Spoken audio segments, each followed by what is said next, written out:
first we'll be placing a new sales order from Shopify, which will be synced to our F&O. That will be a real-time syncing. So once we are done with the payment processing from Shopify, the order will be automatically synced to our F&O. What we'll be doing here is that we'll be using a pre-existing product that is named as Gold Chain, which exists in our F&O as well. So this is the product which also exists in our F&O, right? So if I go to F&O, this is the product Gold Chain with the same SKU. So I have previously synced this product from F&O to Shopify.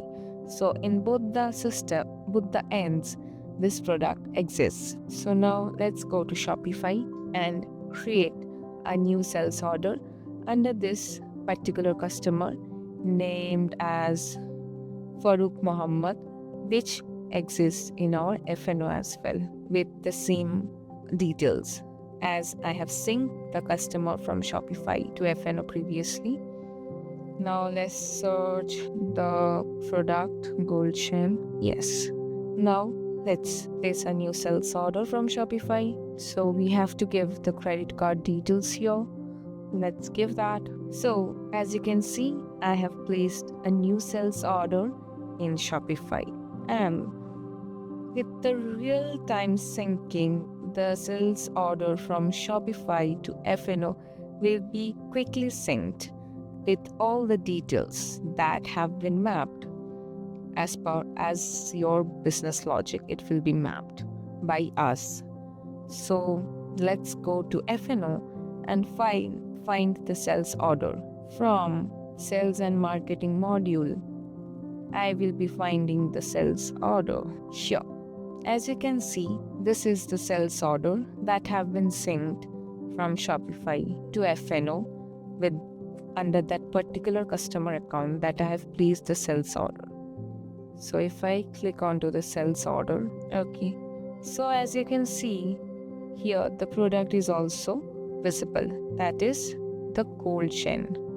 So this is the customer reference number, which is the auto-generated ID Shopify, and this is the sales order number. This number is also auto-generated by Shopify. If I go to Shopify and show you, this is the number that have been auto-generated as I mentioned. So the number ends with 241, right? So if I go to Shopify and this is the customer reference number, right?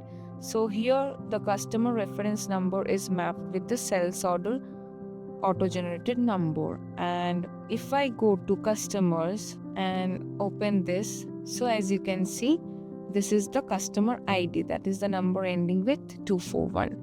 So this is the sh_customer number, that is the auto-generated ID for the customer Farooq Muhammad, and the customer reference number is the order number, which is also auto-generated by Shopify.